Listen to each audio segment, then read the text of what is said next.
Jin Park stood in front of his latest creation, a massive structure of twisting metal and gleaming tubes that filled the warehouse.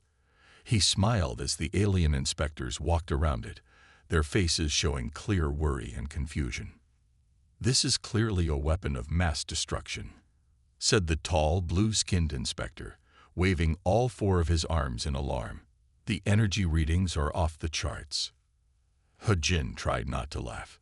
"Would you like to try it?" he asked, pointing to the comfortable seat at the front of the machine. The aliens stepped back in fear. This made sense. They came from a peaceful world where the gravity was gentle and the weather was always nice. To them, Earth was a nightmare planet where everything could kill you. And humans, they were the scariest things of all. "Try the weapon," the second inspector asked, his antenna twitching.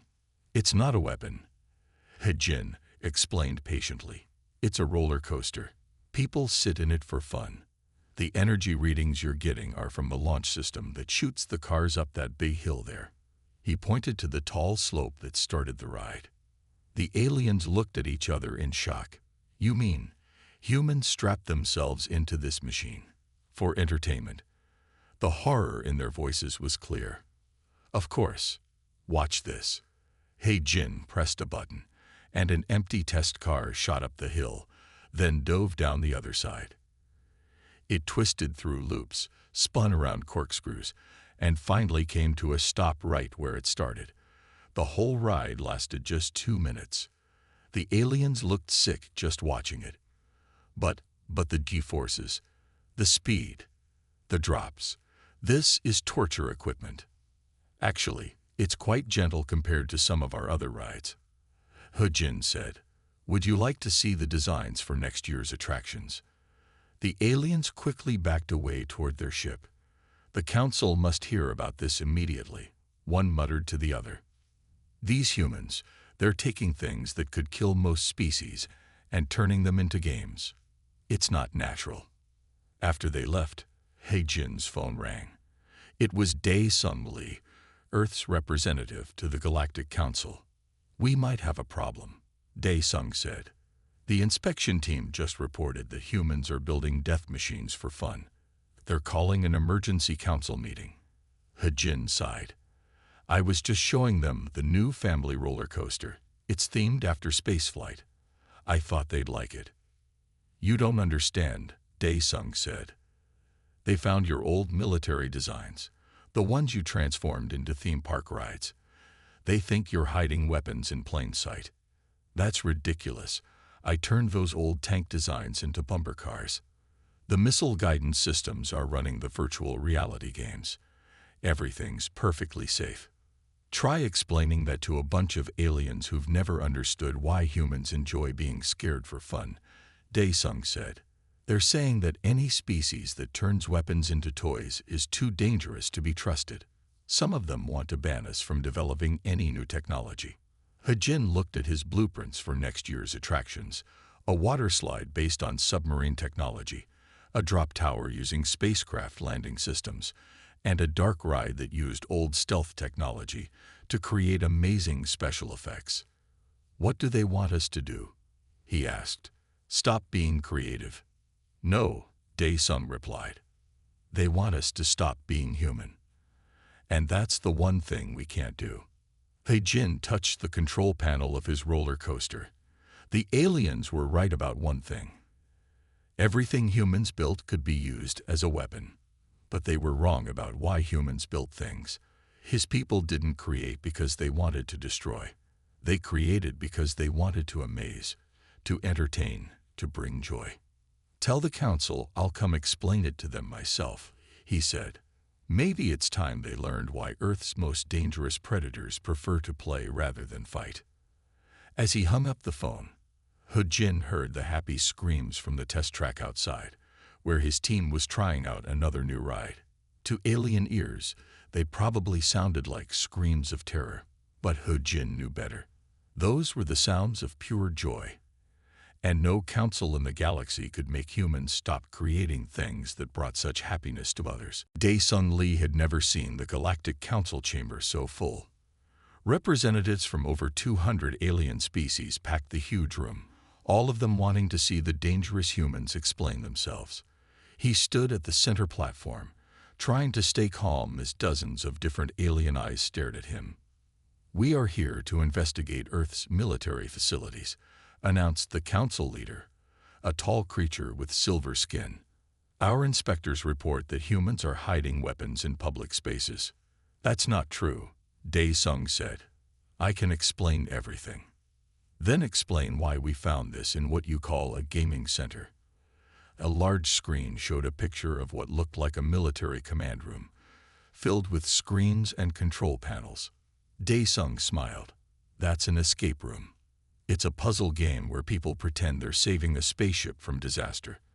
The controls aren't real. They just make fun noises and light up." A rumble of disbelief went through the crowd. A green, plant-like alien spoke up. "And this, we found it in a place full of young humans." The screen showed a laser tag arena. "Another game," Dae-sung explained. "The weapons just shoot beams of light. They can't hurt anyone. Children use them to play pretend battles." "You teach your children combat," gasped several aliens at once. "We teach them teamwork and strategy," Dae-sung corrected. "Through play." The council leader leaned forward. "What about these facilities?" The screen showed military bases, but they looked very different now. Some had been turned into paintball fields. Others were now adventure parks. One old missile silo was now an indoor climbing center. "After the last World War, we had many military buildings we didn't need anymore," Dae-sung explained.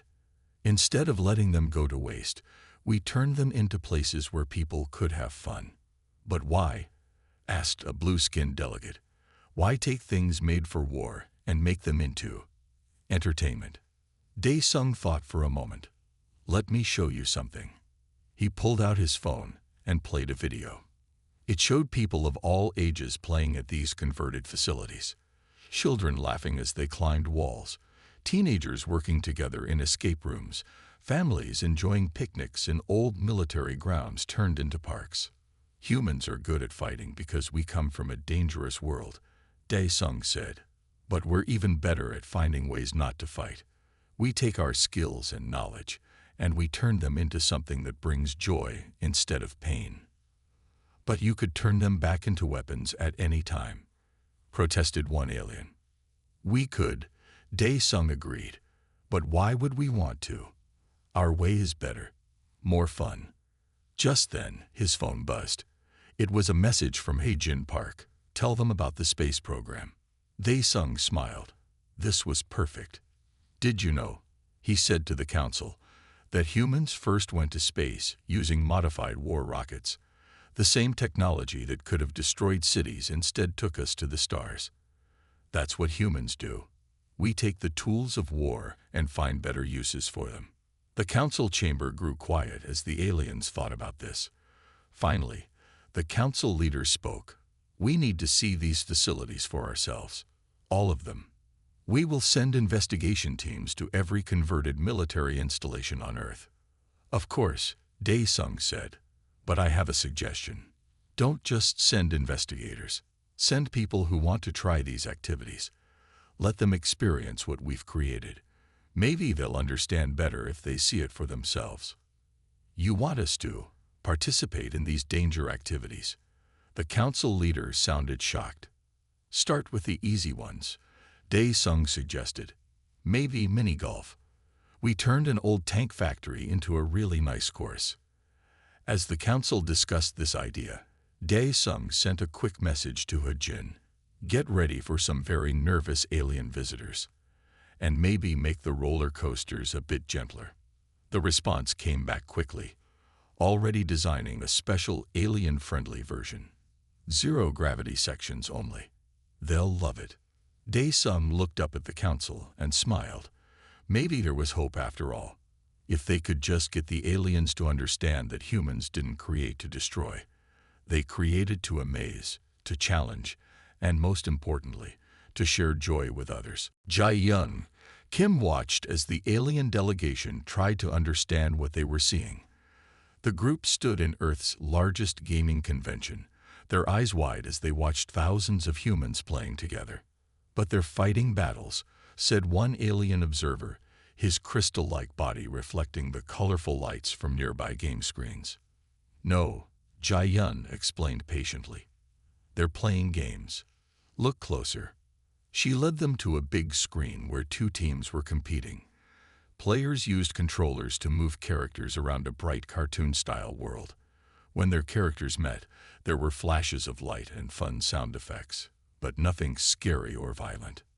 "See, even when they lose, they laugh and congratulate each other," Jai-Yun pointed out.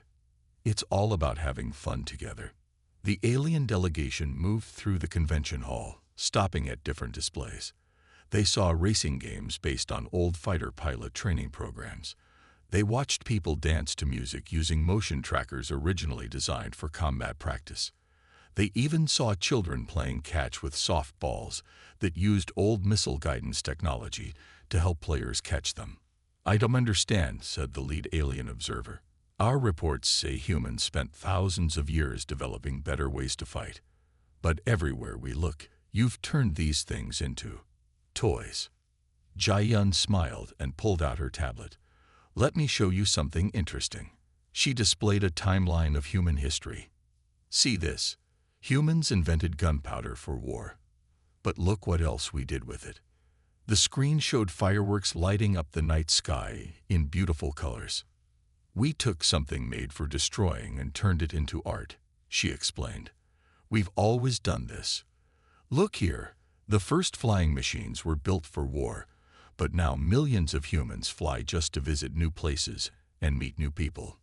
The aliens gathered around her tablet, their interest growing. Jai-Yun showed them more examples: radar technology that now helped weather forecasters, internet systems that started as military networks but now connected billions of people, and medical treatments that came from battlefield medicine. "But surely some humans must want to use these things for their original purpose?" asked a small, floating alien. "Come with me," Jai-Yun said. She led them to a special demonstration area where Heijin Park was showing off his latest creation. It looked like a scary battle simulation room, but when they got closer, they saw it was actually a teaching space. This room uses old war room technology to help doctors practice saving lives. Heijin explained to the amazed aliens. "The same systems that once planned battles now plan surgeries. We can simulate any medical emergency and train people to help others." One of the alien observers moved forward, looking curious for the first time. Could this help teach our medical workers too?" "Of course," Heijin said happily. "We can adjust it for any species. Would you like to try a simple demonstration?" The alien hesitated, then nodded. Heijin helped them into the simulation room, where they practiced treating the simple cut on a holographic patient. When they finished successfully, the room filled with gentle, congratulatory music. The alien came out looking excited. "This isn't scary at all. It's actually fun." Jai-Yun watched as more aliens asked to try the simulation. She sent a quick message to Dae-sung. "I think they're starting to understand. They just needed to see how we use our creativity to help and teach, not hurt." The response came back. "Good work. The council is watching these demonstrations carefully. Keep showing them more examples. Maybe soon they'll realize that banning human creativity would be like banning progress itself." Jai-Yun looked around the convention hall, at humans and now aliens playing and learning together. Perhaps this was humanity's greatest strength, not their ability to survive on a deadly world or their skill at creating powerful tools, but their talent for turning anything, even things made for war, into something that could bring people together and make them smile. Tai Ho Choi stood in his laboratory, surrounded by alien technology. As Earth's leading xenotechnology researcher, he had spent years studying how different species solved problems. But today, the aliens were studying him. "Show us again," demanded the red-skinned council member, "how you changed our mining laser into this." Tai Ho picked up what looked like a simple drawing pen. We call it the holopin, he said. Watch. He drew in the air, and bright lines of light followed his movements, creating a beautiful 3D picture of a flower. But that laser was designed to cut through asteroids. Another council member protested. Yes, Taiho agreed. And now children use it to make art. We adjusted the power and added color controls. It's completely safe.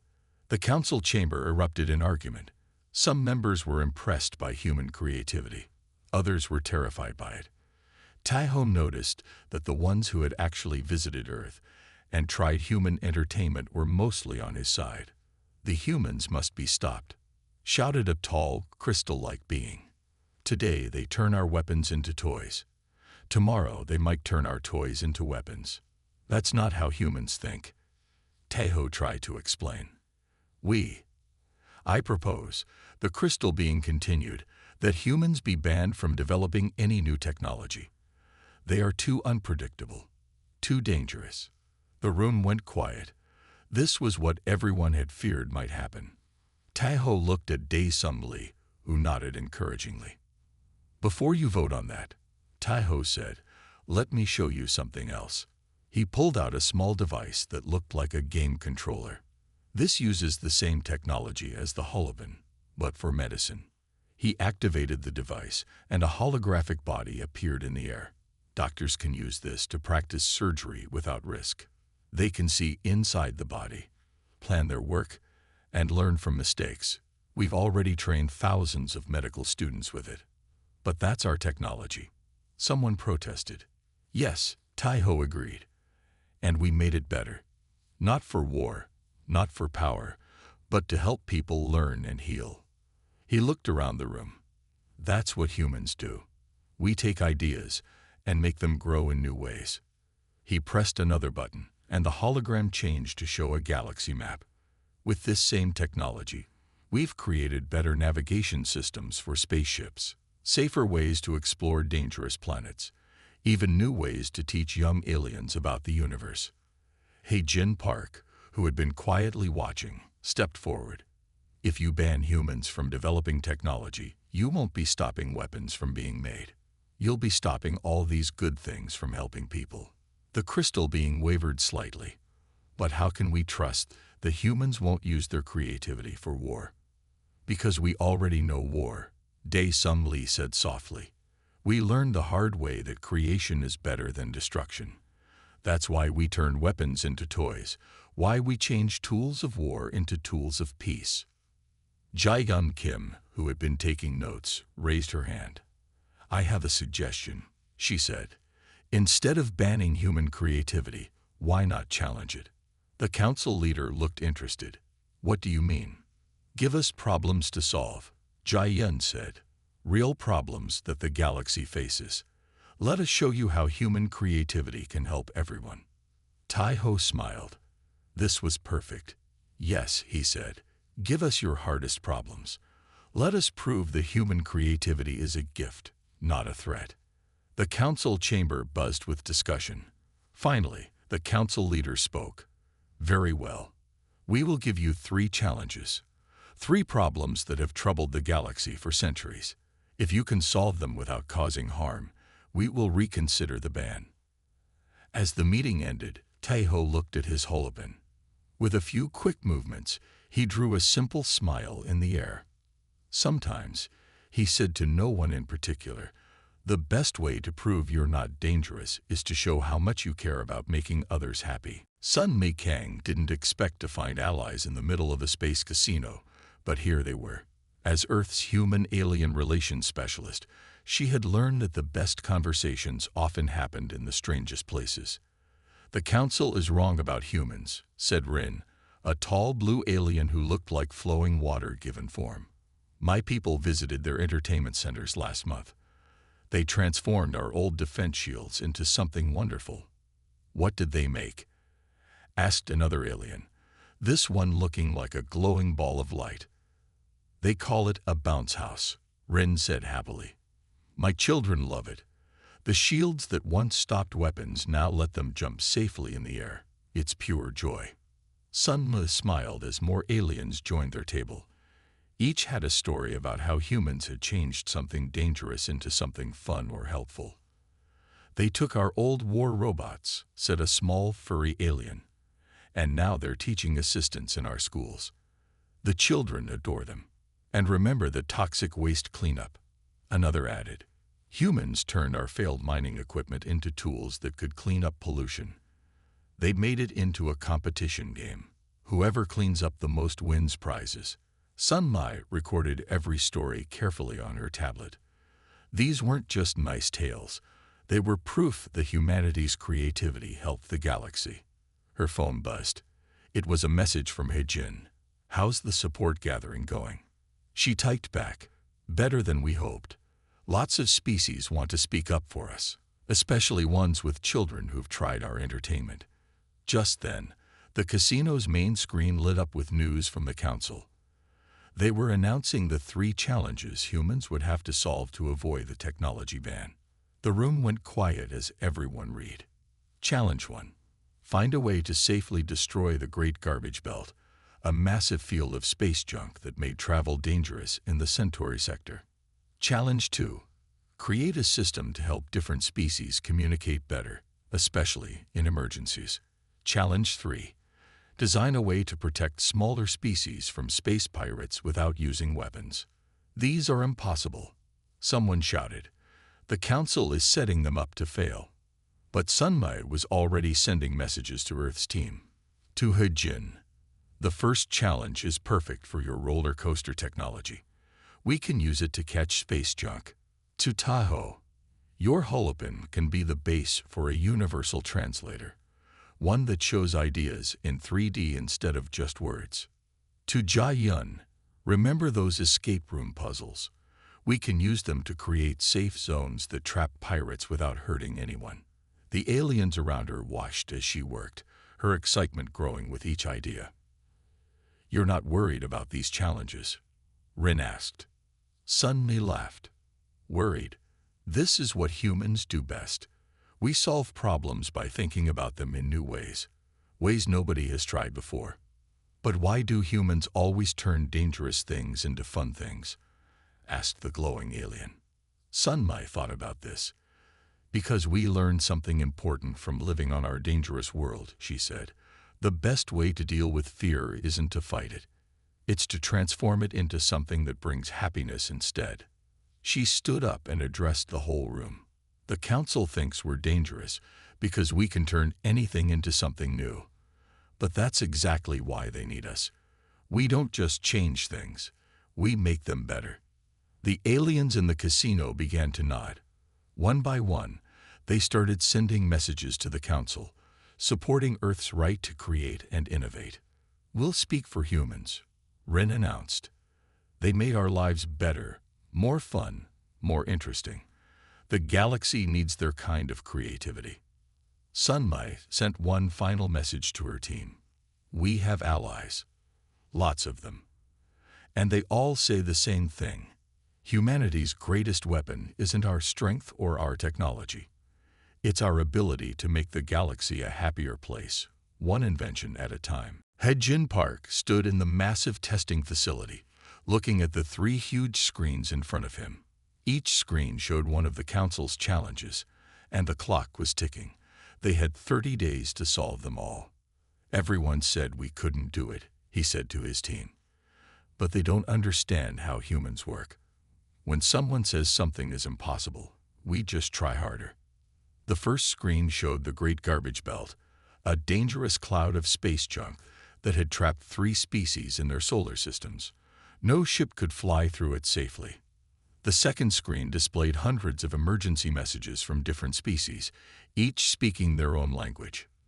During crisis situations, the language barrier cost precious time and lives.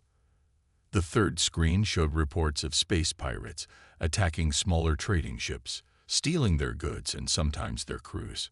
3 problems that nobody has solved in centuries, Tahoe said, walking up to stand beside Hejin. "Where do we start?" Hejin smiled and pulled out his old roller coaster designs. "We start with what we know. Look at this loop design. What if we made it bigger? Much bigger?" Jae-Yun Kim, who had been quietly studying the screens, suddenly laughed. "You want to build a roller coaster in space? To catch garbage? Why not?" He-Jin asked. "The track can be made of energy fields. When pieces of space junk hit the track, they'll follow the loop, slow down, and drop into collection bins, just like how our water rides collect splash water." Tai-Ho was already drawing with his holopen, creating a 3D model in the air. "We can add magnetic pulses, like the ones we use in our bumper cars. They'll help guide the debris." Sun Mei-Kang burst into the room, waving her tablet excitedly. "I just talked to the waterform aliens. They said they'll help us test the garbage collector. They can shape themselves to match different kinds of space debris." The team worked through the night. For the language problem, they've modified their virtual reality games. Instead of just translating words, the new system would create instant 3D pictures showing exactly what the emergency was. A fire, a medical crisis, a damaged ship. Anyone could understand these images instantly. "But what about the pirates?" Jia-Yun asked as morning came.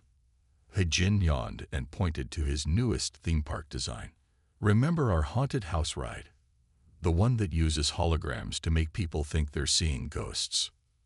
"You want to scare pirates with ghosts?" Tai-Ho asked, looking confused. "No, but we can use the same technology to make small trading ships look like giant battleships when pirates get close, or make them disappear completely, like in our invisibility maze game." Dae Sumbly, who had been sending reports to the council all night, finally spoke up. "The council won't believe these solutions will work. They're too playful." "Then we'll show them," He-Jin said firmly. "We'll build working models of all three ideas. Right here, right now." The team split up into groups. He-Jin led the space garbage collector team, building a small version using old roller coaster parts and energy field generators from their virtual reality rides. Tai-Ho worked on the emergency communication system, combining his holopen with gaming software to create instant visual messages that any species could understand. Jia-Yun and Sun-Mei focused on the anti-pirate system, using theme park hologram technology to make small objects appear huge or invisible. 28 days left, Dae Sung announced, checking his watch. "Do you really think we can do this?" He-Jin looked around at his team. Everyone was tired, but their eyes were bright with excitement. This wasn't just about avoiding a ban anymore. This was about showing the galaxy what humans did best, taking big problems and solving them in ways nobody else would think of. "We can do it," he said confidently, "because we're not trying to win a fight or prove we're stronger. We're trying to make the galaxy a better place. And that's what humans have always been best at." The test day arrived too quickly. The entire Galactic Council had gathered to watch as humans demonstrated their solutions to the three challenges. He-Jin Park's hands were sweating as he prepared to show their first invention. "The Space Sweeper," he announced, pointing to what looked like a giant roller coaster track floating in space. "Watch what happens when space debris approaches it." The council members leaned forward in their seats. Rin, the waterform alien, had shaped several of their people into different pieces of space junk. They flew toward the energy track at high speed. The moment they hit the track, something amazing happened. Instead of bouncing off or breaking apart, the debris followed the track's curves and loops. Each piece slowed down naturally, just like cars on a roller coaster, before dropping neatly into large collection bins. The same forces that make roller coasters safe and fun also make this work, He-Jin explained. "We're not destroying the debris. We're collecting it to be recycled." Several council members nodded approvingly. Even the crystal being who had wanted to ban humans looked impressed. Next, Tai-Ho stepped forward with the emergency communication system. "We call this the Universal Picture Maker," he said, "because sometimes pictures work better than words." He asked aliens from different species to send emergency messages. As each message came in, the system created instant 3D holograms showing the problem. A broken engine became a floating image that everyone could understand. A medical emergency was shown in clear, simple pictures. It's like our virtual reality games, Tahoe explained. But instead of telling stories for fun, it's telling stories to save lives. An alien child who had wandered into the demonstration room raised their hand. "Can it make happy pictures too?" they asked. Tahoe smiled and typed something into the system. Suddenly, the room filled with beautiful holograms of flowers from 100 different worlds. The alien child clapped their hands in delight. Finally, it was time to show their solution to the pirate problem. Jae-Yun Kim led a small trading ship into the test area. "We've installed what we call the funhouse field around this ship," she said. "Watch what happens when our pretend pirates approach." A larger ship, piloted by Sun Mei, moved toward the trader. Suddenly, the small trading ship seemed to grow enormous, looking like a massive battleship. When Sun Mei tried a different approach, the trading ship vanished completely, just like in a theme park haunted house. "How is this not a weapon?" asked one council member. "Because it doesn't hurt anyone," Jae-Yun explained. "It just creates illusions, like our entertainment rides. Pirates will learn to leave these ships alone, and nobody gets hurt." The council chamber was silent for a long moment. Then the alien child spoke up again. "It's like they turned the whole galaxy into a fun park." This broke the tension. Several council members laughed, and others began talking excitedly among themselves. "Each solution comes from something we created for entertainment," He-Jin said. "The space track from roller coasters, the communication system from virtual reality games, the protection field from our illusion rides. We took things that make people happy and used them to solve serious problems." The council leaders stood up. "You have done something remarkable," they said. "Instead of using creativity for war, you have shown us how to use it for joy." "That's what humans do," Sun Mai said softly. "We take what we know and make it into something new, something better." Dae-Sung Lee, who had been quietly watching everything, stepped forward. "So about that technology ban," he began. The crystal being interrupted him. "I withdraw my proposal," they said. "These humans, they are not what we feared. They are what we needed." He-Jin looked at his team, all of them smiling. They had done it, not by fighting or arguing, but by showing the galaxy that human creativity wasn't a weapon. It was a gift that could make life better for everyone. "Now," said the alien child, tugging at He-Jin's sleeve, "can you make more fun things for us?" He-Jin laughed. "That," he said, "is exactly what we do best." 1 year after the Great Challenge, the Galactic Council chamber looked very different. Where there had once been strict rows of seats, there were now comfortable areas where different species could gather and talk. Holograms danced in the air, helping everyone communicate easily. Even the serious council leader had a small entertainment device on their desk. He-Jin Park stood at the center of the chamber. But this time he wasn't defending humanity. He was accepting a new position, director of the Department of Human Creative Applications. "A year ago," he said, looking around at the gathered aliens, "you wanted to ban humans from creating new technology. Today, I'm here to tell you what we've done since then." He activated a large hologram display. "The space sweeper has cleaned up 60% of the Great Garbage Belt. 3 trapped species can now travel freely again.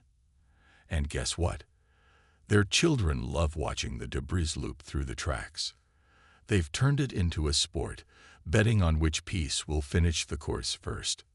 Laughter filled the chamber. Even the crystal being, once their biggest critic, sparkled with amusement. "The universal picture maker," He-Jin continued, "has saved over 10,000 lives by helping different species communicate quickly in emergencies. But it's also being used in schools, markets, and entertainment. Last week, a group of alien children used it to create a play about friendship between species." Tahoe, sitting in the audience, smiled proudly. His holopin technology was now being used across the galaxy, helping people share ideas without words. "And the funhouse field," He-Jin grinned. "Space piracy is down by 85%. But the really interesting part, Some former pirates now work as tour guides, using the same technology to create amazing space shows for tourists. Jae-Yun Kim and Sun Mi Kang, who had helped develop these applications, exchanged happy looks. Their solutions hadn't just solved problems, they had created new opportunities for everyone. But the best part, He-Jin said, is what happened next. Other species started asking themselves, what if we tried this a different way? They began turning their own dangerous technologies into tools for joy and learning. Dae-Sun Lee stood up from his diplomatic seat. The Council has received over 1,000 proposals for new creative applications in the past year. Everyone wants to try the human way of solving problems. The Council leader raised their hand for silence. We were wrong about humans, they announced. We thought their creativity made them dangerous. Instead, it made them exactly what the galaxy needed, people who could look at old problems in new ways. That's why, the leader continued, we're not just removing the threat of a ban. We're creating a new law. All species must consider peaceful, creative solutions before using force. We're calling it the human principle. The chamber erupted in cheers. He-Jin saw the alien child from last year, now wearing a small version of a human entertainment device. The child was using it to create beautiful patterns in the air, teaching other young aliens how to make art from technology. So what's next? Someone asked. He-Jin smiled and pulled out his newest design. We're thinking of creating an intergalactic theme park, he said, a place where all species can come together, have fun, and learn from each other. We'll use technology from every world, but in new ways that bring joy instead of fear. The council leader nodded approvingly. And that, they said, is why we needed humans in our galaxy. Not for their strength, not for their survival skills, but for their ability to see the fun in everything. As the meeting ended, He-Jin looked at his team. They had done more than save Earth's right to create technology. They had shown the galaxy a new way of thinking about progress. You know what the best part is? He said to them. We didn't change who we are. We just helped everyone see that being creative doesn't mean being dangerous. It means being able to imagine a better way. Outside the council chamber, stars twinkled in the galaxy's spiral arms. Somewhere out there, a space sweeper was turning deadly debris into an entertaining show. A universal picture maker was helping different species become friends. And a ship protected by a funhouse field was making pirates laugh instead of fight. This was humanity's gift to the galaxy. The ability to turn fear into fun, problems into possibilities, and dangers into delight.